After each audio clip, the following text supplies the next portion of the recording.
राधा वल्लभ श्री हरिवंश, श्री वृंदावन श्री वंचन, श्री सद्गुरुदेव भगवान की अत्यंत कृपा से, श्री श्यामा श्याम की अत्यंत कृपा से हम सभी परम पूज्य प्रातः स्मरणीय श्री भाई जी महाराज के अत्यंत पावन चरित्र को श्रवण पान कर रहे थे। जैसे कि हमने पिछले प्रसंगों में श्रवण किया है कि भगवान नाम की श्री भाई जी महाराज ने पहली योजना भी की थी। पहली योजना बनाई थी, जो पहली यात्रा हुई थी भगवान नाम की, जो शुरू हुई थी, वो हमने प्रसंग श्रवण किया है। और आज हम एक प्रसंग श्रवण करेंगे जो भगवान नाम प्रचार की द्वितीय योजना है, वो श्री भाई जी बना रहे। पहली योजना बहुत अच्छी गई थी, जिसमें महाकुंभ भी पड़ा था। कलयुग में भगवान नाम ही सर्वोपरि साधन है और भगवान ने प्रत्यक्ष प्रकट होकर इसके प्रचार का आदेश श्री भाई जी महाराज को दिया था। हमने प्रसंग में श्रवण किया था कि जिन बीच श्री प्रभु के भाई जी महाराज को दर्शन हुए थे श्री हरि के, तो दूसरे या तीसरे दर्शन में श्री भाई जी महाराज को श्री हरि जी ने कहा था कि आप ये भगवत दर्शन की जो बातें हैं ये प्रकाशित ना करें, क्योंकि ठीक नहीं है। और साथ ही में इस कलयुग में भगवान नाम का प्रचार करना बहुत ही उत्तम है, तो आप भगवान नाम का प्रचार करिए। तो आज वो नाम प्रचार की दूसरी योजना श्री भाई जी द्वारा बनाई जा रही है। भाई जी इसे आज के युग में सर्वदुर्लभ एवं सर्वोत्कृष्ट साधन मानते हैं। ये बहुत ही दुर्लभ साधन है।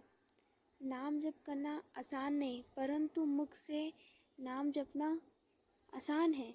मुख से नाम जपना बड़ा आसान है। पहले के समय में ऋषि कितनी बड़ी बड़ी साधनाएं करते थे अंगूठे के बल पर, परंतु आज ये जो नाम जप है ये सर्व दुर्लभ है, बहुत ही दुर्लभ है। और ये जिसको मिल जाए, बड़ा गुरु की कृपा है, श्री जी की कृपा है, ये बहुत श्री जी की कृपा है जो नाम जप करते हैं। नाम जपना बहुत ही उत्तम है। भगवान के नाम को उच्चारण करना बहुत ही अच्छी बात है, बहुत ही दुर्लभ बात है। जिस पे श्री जी की कृपा होती है वही नाम जप कर पाते है। अपने एक प्रेमी के विदा होते समय भगवान नाम महिमा के संबंध में भाई जी ने कहा था उनसे कि मेरी तो first, last and latest discovery, प्रथम, अंतिम और नवीनतम आविष्कार, पहला आविष्कार भी, आखिरी आविष्कार भी और अभी जो नवीनतम आविष्कार है, यही है कि अपना कल्याण चाहने वाला व्यक्ति नाम का आश्रय पकड़ ले, यानी कि वो नाम का जप करने लगे और साधन हो सके तो अवश्य करे, किसी का विरोध नहीं करें, परंतु और कुछ भी ना हो सके तो केवल जिह्वा से निरंतर नाम चले, नाम राधा राधा।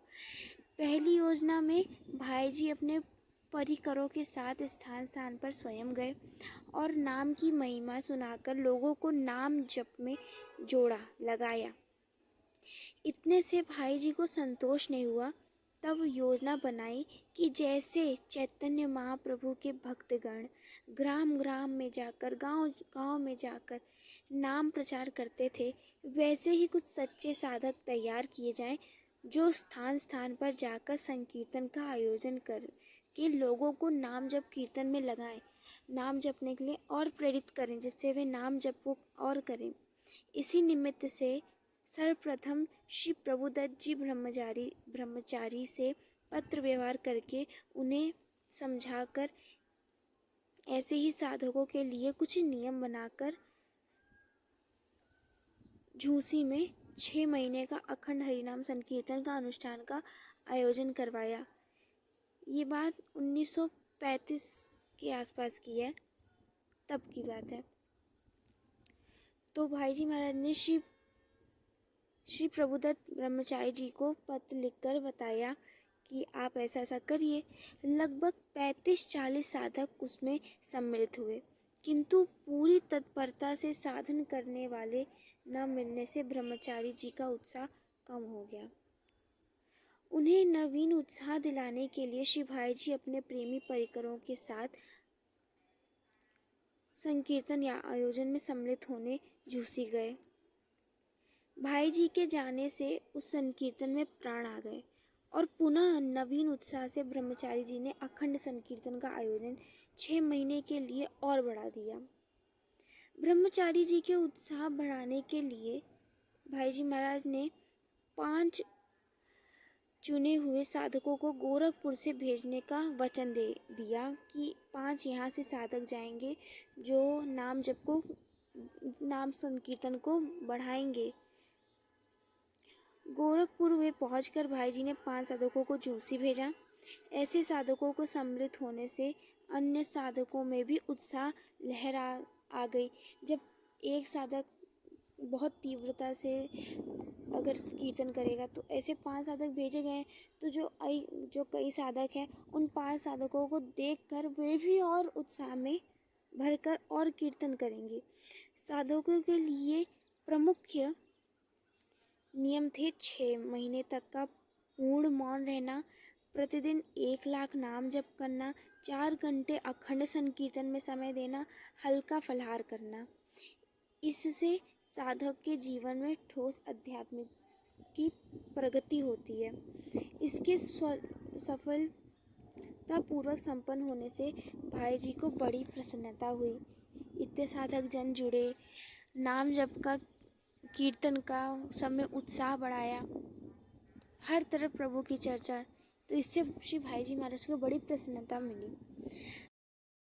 अब इतना सुंदर जो कीर्तन हुआ वो झूसी में इतना सुंदर कीर्तन हुआ जिससे सबके मन को भी बड़ा ही सुख प्राप्त हुआ, बड़ा आनंद प्राप्त हुआ। तो झूसी में पुनः अखंड संकीर्तन का अनुष्ठान प्रारंभ करा देने के बाद भाई जी फिर चुपचाप नहीं बैठे। बरहज के परमहंस आश्रम के बाबा राघवदास जी के शिष्य ब्रह्मचारी सत्यव्रत जी को प्रेरणा देकर झूसी की भांति बहरज में भी अखंड संकीर्तन का आयोजन संगठित कराने के लिए भाई जी स्वयं 9 नवंबर 1935 को बरहज गए। भाई जी के जाने से अखंड संकीर्तन अनुष्ठान प्रारंभ करने का निर्णय लिया गया। कार्तिक शुक्ल यानी कि ये 1 नवंबर 1935 को बरहज गए थे। फिर वे जो अनुष्ठान हुआ वो 7 नवंबर 1935 को पुनः बरहज गए एवं अपने ओजस्वी प्रवचनों से यानी साधकों का उत्साहवर्धन करते हुए अनुष्ठान का श्री गणेश करवाया। फिर शुरू हुआ कीर्तन। बरहज से लौटने के बाद भाई जी के मन में संकल्प हुआ कि सबको उत्साह दिलाने के लिए एवं साधकों को ठोस लाभ प्रदान करने के लिए गोरखपुर में अपने निवास स्थान वाली वाटिका में भी 1 वर्ष के अखंड संकीर्तन का विस्तृत आयोजन किया जाए। अब इतनी जगह पे झूसी में हुआ, बरहज में हुआ, भाई जी महाराज सोचे कि अपने निवास स्थान पे भी अगर कीर्तन हो 1 वर्ष का तो बड़ा सुंदर हो, बड़ी अच्छा हो, आनंद मिलेगा, सबको आनंद प्राप्त होगा। तो आयोजन करवाया श्री भाई जी महाराज ने। सर्वप्रथम श्री शेठ जी से परामर्श करके निर्णय लिया गया। फिर मुनीलाल जी यानी स्वामी श्री सनातन देव जी को अयोध्या भेजकर श्री प्रभुदत्त जी ब्रह्मचारी जी से इस आयोजन के मुख्य संचालक का भार वहन करने की स्वीकृति ली गई। उसके पश्चात वाटिका में बड़े पंडाल एवं साधकों अतिथियों निवास के लिए कुटिया का प्रबंध किया गया। जो बाहर से साधक जन आएंगे, जो अतिथि जन आएंगे वो निवास करेंगे वहीं पर। तो भाई जी वैशाख कृष्ण पक्ष यानी कि मार्च अप्रैल के आसपास 1936 को कानपुर गए और संत एकरसानंद जी से उनकी प्रधान शिष्य स्वामी श्री नारदानंद जी, स्वामी श्री शुकदेवानंद जी एवं भजनानंद जी सहित गोरखपुर के अखंड संकीर्तन यज्ञ में सम्मिलित होने की स्वीकृति लेकर लौटे। संकीर्तन महायज्ञ जो हुआ वो 30 जून 1936 को प्रारंभ हो गया वाटिका में, गीता वाटिका में। सुबह ही प्रातःकाल श्री प्रभुदत्त जी ब्रह्मचारी अपने मंडली सहित गोरखपुर पहुंचे। स्टेशन पर स्वागत के लिए श्री भाई जी अपने परिकरों सहित उपस्थित भी थे। स्टेशन पर स्वागत के लिए श्री भाई जी महाराज अपने परिकरों के संग थे। बाहर से और कीर्तन मंडली आई थी। वहीं से सब लोगों ने उत्साहपूर्वक उदाम संकीर्तन करते हुए जुलूस बनाकर वाटिका की ओर प्रस्थान किया। अब इतना भव्य महायज्ञ और कीर्तन होने जा रहा है, तो जहाँ से स्टेशन से लौटते लौटते ही सुंदर कीर्तन होते हुए सब आ रहे हैं जुलूस बनाकर। श्री ब्रह्मचारी जी कई वर्षों से मौन रहते थे। आषाढ़ यानी कि 2 जुलाई 1936 को मध्याह्न में गीता प्रेस से इस महायज्ञ का सज धज के साथ नगर संकीर्तन का आयोजन किया गया, जिसमें अपार जनसमूह सम्मिलित हुआ। बहुत सारे लोग जुड़े। भाई जी अपने परिकरों सहित मस्ती में नृत्य करते हुए संकीर्तन के समय अनेक बार बाह्य ज्ञान शून्य हो गए। भाई जी महाराज जब नाम में डूबते थे, जब कीर्तन में डूबते थे, तो उनका बाह्य ज्ञान छूट जाता था। बाह्य ज्ञान यानी कि जो शरीर से संबंधित ज्ञान है वो छूट जाता था। कीर्तन में मस्त हो जाते थे। जिन भाग्यवान लोगों ने उस समय भाई जी को संकीर्तन की मस्ती में डूबते हुए देखा, वे उस मुद्रा को भूल नहीं सकते हैं। क्या अपार उनका उस समय क्या आनंद होता होगा, क्या श्री भाई जी महाराज का उस समय मुख से नहीं कहा जा सकता। वह अपार जनसमूह संकीर्तन में झूमता हुआ रात्रि को 9 बजे भाई जी के निवास स्थान पर पहुंचा। वाटिका में प्रसाद वितरण के पश्चात उस दिन का आयोजन संपन्न हुआ। बहुत से संत समय समय पर बाहर से पधार कर इस यज्ञ में सम्मिलित होते। जो इतना महायज्ञ हो रहा था, संकीर्तन चल रहा था, अखंड संकीर्तन में सब पधार भी रहे थे। बड़े बड़े संत जन आ रहे थे, बड़े बड़े साधक जन आ रहे थे। स्वामी एक रसानंद जी, स्वामी नारदानंद जी, स्वामी सुखदेवानंद जी, स्वामी भजनानंद जी, नागा बाबा, स्वामी अखंडानंद जी, श्री जय रामदास जी, दीन रामायणी, स्वामी श्री रामदास जी महाराज और महात्माओं के पधारने से एवं भाई जी श्री शेठ जी और श्री प्रभुदत्त जी ब्रह्मचारी जी के उपस्थिति में ये यज्ञ बहुत ही सफल रहा। पंडित जवाहरलाल नेहरू भी संकीर्तन के दर्शन करने वाटिका में पधारे थे।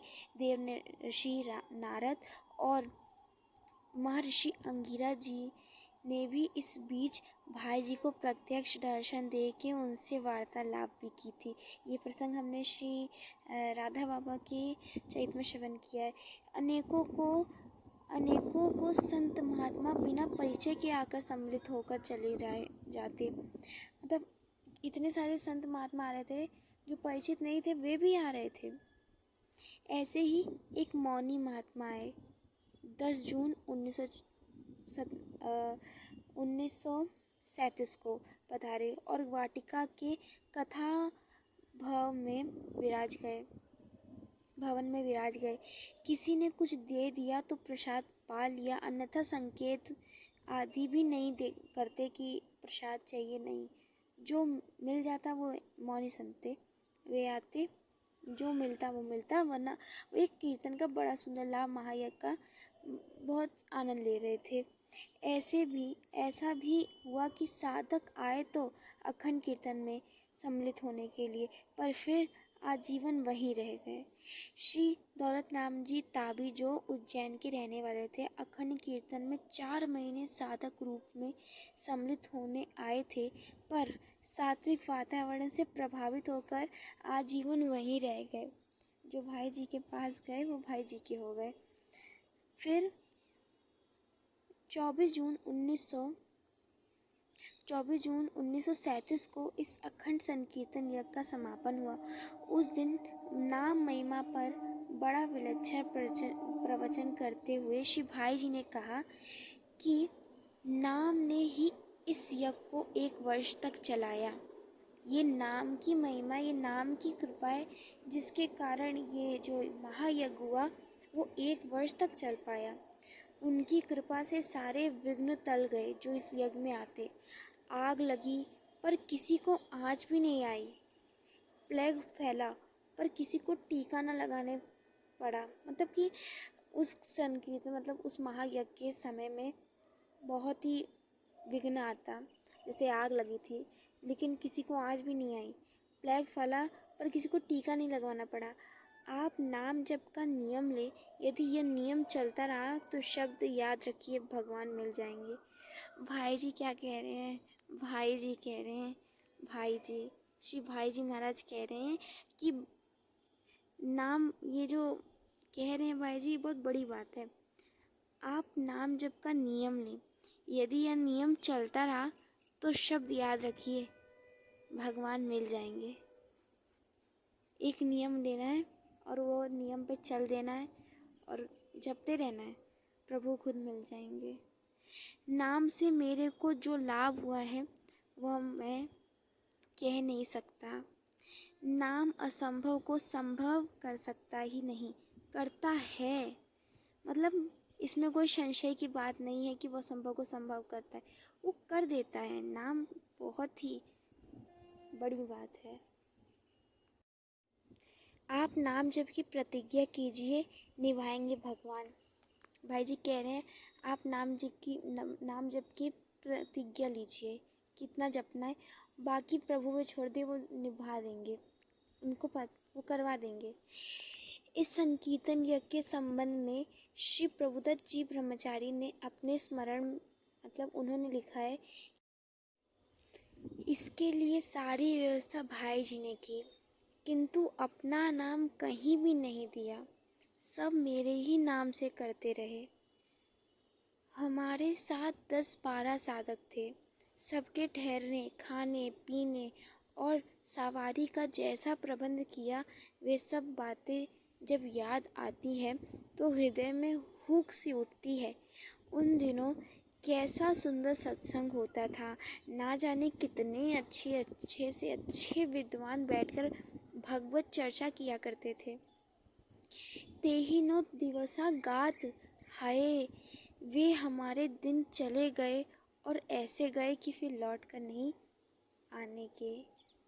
यानी वो बहुत ही सुंदर दिन था। वो जो 1 वर्ष बीता महायज्ञ में, उसमें जो कीर्तन होता, जो सत्संग होता, जो भाई जी चर्चा करते, बहुत सुंदर बहुत सुंदर। भाई जी ने स्वयं सब कुछ किया परंतु उन्होंने यहाँ पे अपना एक किंचित नाम नहीं लगाया। वो केवल श्री प्रभुदत्त ब्रह्मचारी जी का नाम लेते, यही बात कह रहे हैं। देव ऋषि नारद एवं महर्षि अंगिरा के साक्षात दर्शन का ये प्रसंग अब आता है। एक अलौकिक घटना का विवरण देते हुए श्री भाई जी ने बताया, सन 1936 में गीता वाटिका गोरखपुर में 1 वर्ष का अखंड संकीर्तन हुआ था। शिमला पाल में नारद भक्ति सूत्र पर मैंने एक विस्तृत टीका लिखी थी। वह टीका उन दिनों प्रकाशित हो रही थी। भागवत की कथा में भी नारद जी का प्रसंग सुना रखा था। इन सब हेतुओं से उन दिनों नारद जी के प्रति मन में बड़ी भावना पैदा हुई। बार बार उनके दर्शनों की लालसा जगने लगी। एक दिन रात्रि में स्वप्न में 2 तेजोमय ब्राह्मण दिखाई दिए। मैं उन्हें पहचान ना सका कि ये कौन है। परिचय पूछने पर उन्होंने बताया कि हम दोनों नारद और अंगिरा हैं। फिर उन्होंने कहा, हम कल दिन में 3 बजे तुमसे मिलने के लिए प्रत्यक्ष रूप से आएंगे। बताओ, भगवान के पार्षद कैसे कह रहे हैं कि हम तुमसे मिलने आएंगे। समय बता रहे हैं। यह स्वप्न प्रायः जागृत अवस्था के समय का था और इतना स्वाभाविक था कि मुझे उस समय कोई संदेह नहीं रहा।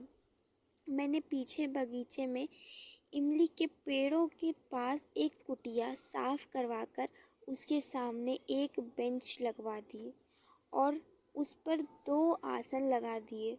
मैंने किसी भी व्यक्ति से इसकी चर्चा नहीं की। मैं स्वयं अपने निवास स्थान के बाहर बरामदे में बैठ गया और उनकी प्रतीक्षा करने लगा। ठीक 3 बजे 2 ब्राह्मण आए और मुझसे मिलना उन्होंने चाहा। मैं उन्हें पहचान गया। ठीक वही आकृति, वही स्वरूप जो स्वप्न में मैंने देखा था। मैं पीछे बगीचे में बढ़ने लगा और वे मेरे पीछे पीछे चलने लगे। हम लोग उस एकांत कुटिया पर पहुँचे।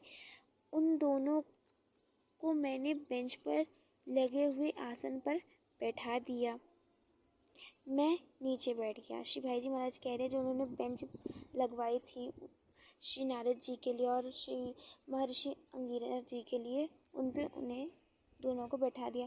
दोनों ब्राह्मण सफ़ेद कपड़े पहने हुए थे, किंतु आसन पर बैठते ही दोनों का वास्तविक रूप प्रकट हो गया। बड़ा ही भव्य और दर्शनीय रूप था। सबके सामने तो उनका वो रूप दिखा जो ब्राह्मण वेश में सफ़ेद कपड़े पहन के आए थे, लेकिन जैसे ही वे आसन पे पधारे वैसे ही उन दोनों का जो वास्तविक रूप था उसमें उनका दर्शन होने लग गया। बड़ा ही भव्य और दर्शनीय रूप था उनका। वे कुछ देर बैठे रहे और उन्होंने मुझे कुछ बातें कही श्री भाई जी से। अंत में उन्होंने कहा, जब कभी याद करोगे तब हम आ जाएंगे। वे मुझ जैसी वाणी में बोल रहे थे। वे जिस व्यक्ति के सामने प्रकट होते हैं उससे वे उसकी समझ में आने वाली भाषा में बोलते हैं, यानी कि वे कई भाषा बोल सकते हैं। नारद जी ने भाई जी के सामने बहुत ही गूढ़ तत्व का रहस्य उद्घाटन किया, जिसका शास्त्र में विस्तृत वर्णन नहीं है। इसके बाद भाई जी के जो प्रवचन होते थे तथा कल्याण में जो लिखते थे, उनमें उन्हीं सिद्धांतों का प्रतिपादन होता था, यानी कि जो नारद जी ने श्री भाई जी महाराज को बताया, जो शास्त्र में विस्तृत रूप से नहीं दिया है, उसी को श्री भाई जी महाराज जो आज उनकी इतनी सारी जो पुस्तिकाएं आती हैं उसमें यही लिखा है। किसी का विरोध करने की प्रवृत्ति नहीं थी। इसके पश्चात तो नारद जी आदि देव ऋषिगण भाई जी से वार्तालाप करने के लिए पधारते रहते थे, क्योंकि भाई जी भी दिव्य संत मंडल में सम्मिलित कर लिए गए थे। यानी कि श्री भाई जी महाराज अब यहाँ, जैसे ये तो लौकिक लोक है, भाई जी महाराज अब अलौकिक लोक में भी उनका नाम था। मतलब कि भाई जी महाराज अलौकिक लोक में भी रहते थे, क्योंकि नाम जब बहुत ही दिव्यता प्रदान करता है। नाम के रटन से और प्रभु की कृपा से ऐसा अवसर प्राप्त होता है कि उस लोक में लोग चले जाते हैं जिस लोक के बारे में इस लोक को नहीं पता है। तो श्री जी की कृपा से आज के प्रसंग को हम यहीं पे विश्राम देते हैं। श्री लाडली जो की अत्यंत कृपा हम पर बरस रही है और ऐसे ही श्री श्यामा श्याम हम पे कृपा बरसाते रहें। हम प्रियालाल के हैं, यही बात हमें याद रखनी है। श्री जी की कृपा से अभी यहीं विश्राम देते हैं। तब तक के लिए आप सभी भक्तन को, सखियन को राधा वल्लभ श्री हरिवंश वृंदावन श्री वनचंद।